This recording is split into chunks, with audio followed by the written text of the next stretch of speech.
IMF اپنی جگہ. اچھا میں آپ کو ایک پہلے خبر دے دوں. بتائیں. وہ خبر یہ ہے کہ جی روسی خام تیل کی ادائیگی کر دی گئی ہے. اور آپ کو پتہ ہے کس کرنسی میں کی گئی ہے؟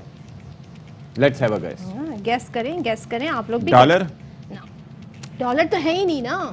تکے لگاؤ پاکستانیوں. بتائیں. چینی کرنسی میں کی گئی ہے. اور یہ ہمیں بتایا کس نے ہے؟ جی وزیر مملکت برائے پیٹرولیم مصدق ملک صاحب نے بتایا ہے کہ چینی کرنسی میں ہم نے روس سے تیل خریدا ہے. سوچیں کیا سچویشن بن گئی. I like it. تو بہرحال اس حوالے سے کافی لطیفے بھی گردش میں ہے، لیکن ظاہر آپ کو سنا نہیں سکتے. لطیفہ اس وقت صبح نہ سنائیں بیکاز اس وقت ہم طوفان کی باتیں کر رہے ہیں، دعائیں کر رہے ہیں، تو لطیفے ایک سائڈ پہ رکھ دیتے ہیں. اب IMF پہ آ جاتے ہیں. IMF کا معاہدے کو لے کر حکومت پر امید ہے لیکن پر اعتماد نہیں، اور معاہدہ ہوگا یا نہیں اس بارے میں روز نئی رائے سامنے آ رہی ہے. شہباز شریف صاحب کہتے ہیں کہ معاہدہ اسی ماہ ہو جائے گا، اور اگر تاخیر ہوئی تو قوم کو اعتماد میں لیں گے. That would be a first. اچھی بات ہے.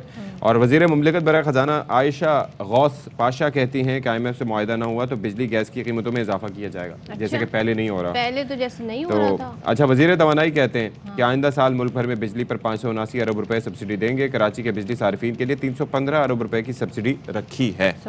IMF تو بہت برا لگے گا. چلو سن لیتے ہیں کیا کہہ رہے ہیں.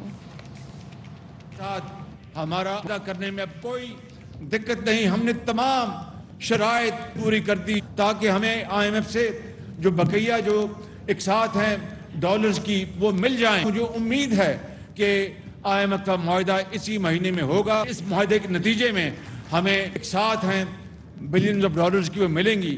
خدا نخواستہ اس کے باوجود بھی کوئی تاخیر ہوئی تو پھر میں آپ سے خطاب کروں گا کہ جب تک سیاسی استحکام نہیں آئے گا ہم لاکھ کوششیں کر لیں معاشی استحکام نہیں آ سکتا. ہم سب مل کر انشاءاللہ اس ملک کے اندر سیاسی استحکام لائیں گے. انرجی سیکٹر اور اب گیس سیکٹر کو ہم ریفارم کر رہے ہیں. پاور سیکٹر میں ریفارم کیا، ٹیرف بڑھانے پڑے، سرکولر ڈیٹ کا فلو زیرو کرنا ہے، ٹیرف بڑھانا پڑے، گیس کو سرکولر ڈیٹ ختم کرنا ہے، ٹیرف بڑھانا پڑے.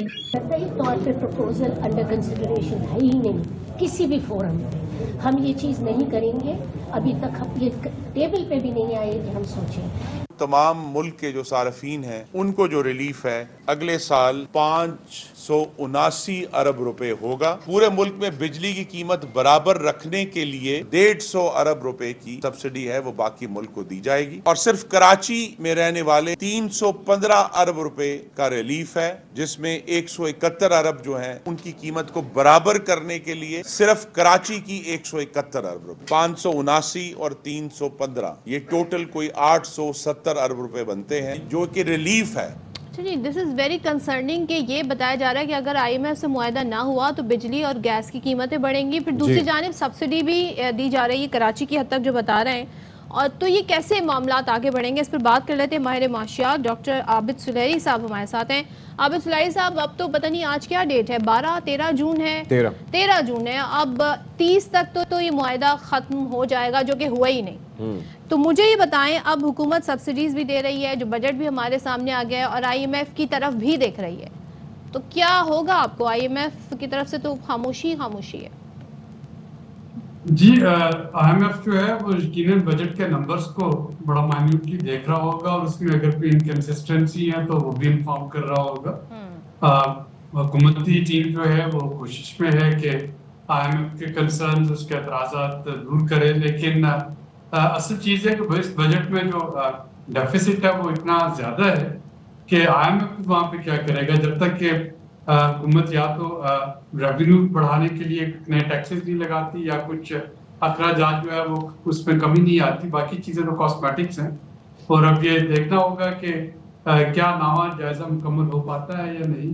اس ساری جو صورتحال ہے اس میں اگر کوئی ٹیک اوے حکومت کے لیے تو یہی ہے کہ کم از کم حکومت ابھی تک مذاکرات کی میز پہ IMF کے ساتھ، اور مذاکرات کے دروازے بند نہیں ہوئے، جس کا مطلب یہ ہوگا کہ آنے والی کیئر ٹیکر حکومت اگر مذاکرات دوبارہ سٹارٹ کرنا چاہے یا الیکشن کے بعد، لیکن وہ نئے سرے سے ہوگا پھر معاہدہ. اور دوسرا یہ ہے کہ جس طرح سے کہا گیا ہے کہ ابھی اگر نہ ہوا تو قیمتیں مزید بڑھیں گی.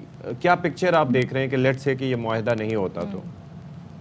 دیکھیں ایک پینک تو آئے گا بہرحال، کیونکہ کل اسٹیٹ بینک کے گورنر نے مانیٹری پالیسی اناؤنس کرنے کے بعد جو نمبرز دیے کہ 30 جون 2023 تک انہوں نے کہا کہ ہمیں جو ٹوٹل ادائیگیاں کرنی ہے جس میں کہ وہ کچھ رول اوورز کی توقع بھی کر رہے ہیں، تو رول اوور ڈالنے کے بعد بھی تقریباً 900 ملین جو ہیں ڈالرز وہ ارینج کرنا ہوں گے، یعنی کہ آپ کو رول اوور اگر ہو بھی جاتا ہے 30 جون تک تو پھر بھی 900 ملین ڈالر جو ہیں وہ ارینج کرنا ہوں گے. تو ظاہر آپ کے فارن ایکسچینج جو کہ پہلے سے ہی 4 بلین سے بھی نیچے جا چکے ہیں نمبر، تو وہ ہٹ تو ہوگا اور اس کی وجہ سے روپے کی قیمت جو ہے اس پہ پریشر جو ہے وہ آ سکتا ہے.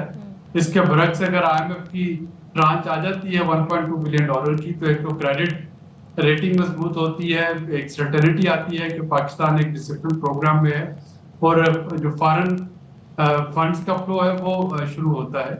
تو اب دیکھنا یہ ہے کہ کیا واقعتاً ہو پائے گا.